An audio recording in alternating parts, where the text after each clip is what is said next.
Hello students, welcome back to my channel physics समझो। तो student, आज के इस वीडियो में हम लोग जो टॉपिक कवर करेंगे उसका नाम है potential energy of N electric dipole in an electric field. यानी एक यूनिफॉर्म इलेक्ट्रिक फील्ड है और इस यूनिफॉर्म इलेक्ट्रिक फील्ड में एक डायपोल रखा गया है, तो उस डायपोल के पास कितना एनर्जी होगा। ठीक है, तो चलिए स्टार्ट करते हैं। तो सबसे पहले हम लोग यहाँ पे एक यूनिफॉर्म इलेक्ट्रिक फील्ड बनाते हैं। ठीक है, ये हमारा क्या हो गया, यूनिफॉर्म इलेक्ट्रिक फील्ड। अब इस यूनिफॉर्म इलेक्ट्रिक फील्ड में एक डायपोल रखा हुआ है, मान ले रहे ए बी, और यहाँ पे चार्ज है -q, यहाँ पे चार्ज है +q। ठीक है, और ये हो गया डायपोल मोमेंट वेक्टर का डायरेक्शन ए से बी की तरफ। अब ये जो इलेक्ट्रिक फील्ड है इसकी वजह से पॉजिटिव चार्ज पे फोर्स लगेगा इस डायरेक्शन में, F = +QE। ठीक है, और इस इलेक्ट्रिक फील्ड की वजह से इस नेगेटिव चार्ज पे भी फोर्स लगेगा, F = -QE। Clear friend? अब देखिए, जैसे इस पे फोर्स लगेगा तो ये जो डायपोल है वो अपने डायपोल जो अपने एक्सिस के अबाउट क्या करेगा, रोटेट करना स्टार्ट करेगा, मतलब उसमें टॉर्क क्रिएट हो जाएगा। ठीक है, तो इस इलेक्ट्रिक फील्ड की वजह से ये टॉर्क किधर जाना चाह रहा है, नीचे की तरफ, बट हम चाह रहे हैं कि ये अपने वापस ओरिजिनल पोजीशन पे चले जाए। तो अगर इसको हमको वापस अपने ओरिजिनल पोजीशन पे इसको लेके जाना है, तो इसको ले जाने के लिए क्या करना पड़ेगा, तो हमें वर्क करना पड़ेगा। ठीक है, क्लियर है? तो वर्क करना पड़ेगा, तो जो हम वर्क करेंगे वही वर्क उस डायपोल के लिए क्या बन जाएगा, पोटेंशियल एनर्जी हो जाएगा। ठीक है, तो it is defined as the work done in rotating an electric dipole in an uniform electric field. Clear है? तो अब देखिए, यहाँ पे पोटेंशियल एनर्जी हमें फाइंड करना है। तो एनर्जी फाइंड करना है, तो एनर्जी फाइंड करने के लिए क्या निकालना पड़ेगा, सबसे पहले वर्क डन। ठीक है, तो हम लोग अब समझ चुके हैं कि हम लोग को वर्क डन अगर निकालना है इन यूनिफॉर्म इलेक्ट्रिक फील्ड में और रोटेशनल मोशन की वजह से, तो कौन सा फॉर्मूला यूज करेंगे, तो ताउ इंटू डी थीटा, है ना, यानी tau into theta, torque into angular displacement. Clear student? ठीक है, अब देखिए यहाँ पे जो हम लोग वर्क डन करेंगे तो कहां से कहां तक करेंगे। जैसे वर्क डन वाले केस में हम लोग क्या पढ़े थे कि जो हम लोगों ने वर्क डन किया था वो θ1 से कहां तक, θ2 तक किए थे। ठीक है, तो यहाँ पे हम लोग कहां से कहां तक वर्क डन करेंगे, तो यहाँ पे भी हम लोग वर्क डन θ1 से कहां तक करेंगे, θ2 तक। क्लियर है?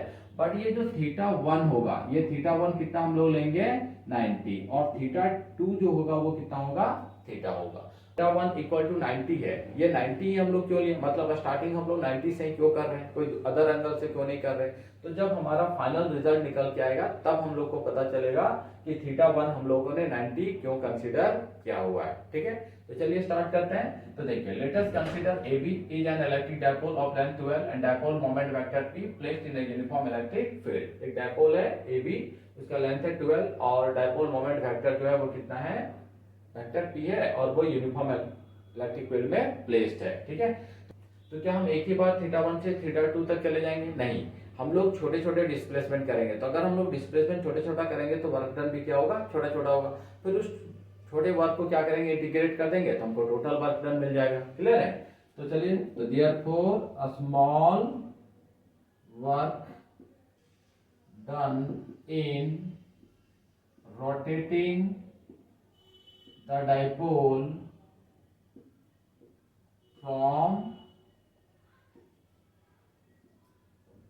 स्मॉल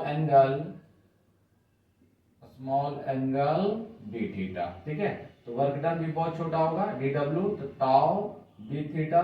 अब ताउ का वैल्यू पता है, पीई साइन थीटा, तो पुट कर देंगे, तो dw = p E sine theta d theta. Clear है? अब हम लोग को क्या निकालना है, टोटल वर्क डन निकालना है। तो टोटल वर्क डन कितना होगा, तो देखिए, therefore total work done, है ना, in rotating the dipole, कहां से कहां तक, the dipole from orientation, है ना, orientation θ1, और ये θ1 कितना है, 90, टू θ2, और ये θ2 कितना लेना है, थीटा। क्लियर है?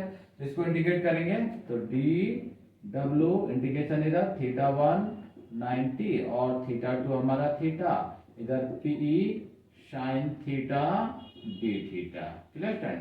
यहाँ से pe बाहर हो जाएगा, कांस्टेंट है, तो अब ले लेते हैं 92 थीटा, है ना, इधर हो गया साइन थीटा डी थीटा, और ये इंटीग्रेशन dw क्या बन जाएगा, w बन जाएगा।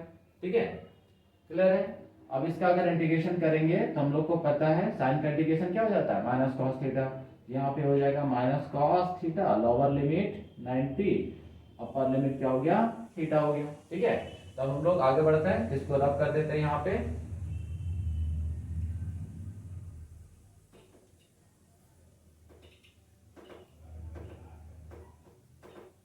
देखिए, तो W equal to p E minus cos theta 92, lower limit 90, upper limit theta. ठीक है, तो पीई अब पुट करेंगे तो सबसे पहले अपर लिमिट तो माइनस कॉस थीटा, थीटा की जगह थीटा ही होगा, फिर माइनस, फिर क्या आ जाएगा माइनस कॉस थीटा की जगह लोअर लिमिट तो 90। क्लियर है, तो p E minus cos theta minus minus plus cos 90, ये तो जीरो हो जाएगा। ठीक है, तो माइनस पीई कॉस थीटा, ये हमारा क्या आ गया, work done.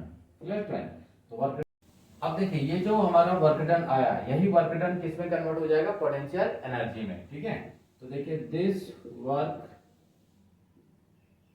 Done is converted into potential energy। ठीक है, तो that is U equal to W, तो therefore U equal to minus p E cos theta. Clear student, अब इसके बहुत सारे केसेस भी हैं, तो चलिए उन केसेस को भी देख लेते हैं। तो स्पेशल केसेस, ठीक है, case number 1, if theta equal to 0, तो यहाँ पे देखिए कॉस थीटा है, तो कॉस 0 डिग्री इक्वल टू क्या हो जाएगा, 1 हो जाएगा। ठीक है, तो पुट कर देते हैं, तो u equal to minus p E cos 0 degree, तो u इक्वल टू क्या हो जाएगा, माइनस पीई हो जाएगा। क्लियर है। सेकेंड केस देखते हैं, इफ थीटा इक्वल टू 90, अगर थीटा 90 तो देन कॉस 90 क्या हो जाएगा स्टूडेंट, 0 हो जाएगा। ठीक है, तो u इक्वल टू देखिए क्या हो गया, तो माइनस पीई कॉस 90 डिग्री है ना। तो इस सिचुएशन में जो u होगा वो u क्या हो गया, 0 हो गया। समझ में आया। तो जब हमारा थीटा 90 डिग्री होता है, मतलब 90 डिग्री से रोटेट कराता है, तो 90 डिग्री पे जो हमारा पोटेंशियल एनर्जी होता है वो क्या होता है, 0 होता है। समझ में आया। इसीलिए हम लोग वहां पे जो थीटा 2 हम लोग थीटा 1 जो लिए थे वो कितना लिए थे, 90 डिग्री लिए थे, क्योंकि जब वो perpendicular to the electric field होता है हमारा डायपोल, उस समय उसके पास जो पोटेंशियल एनर्जी होता है वो 0 होता है। ठीक है, चलिए थर्ड केस देखते हैं इसका, इसको थोड़ा सा आप यहीं पे हम लोग लिख देते हैं।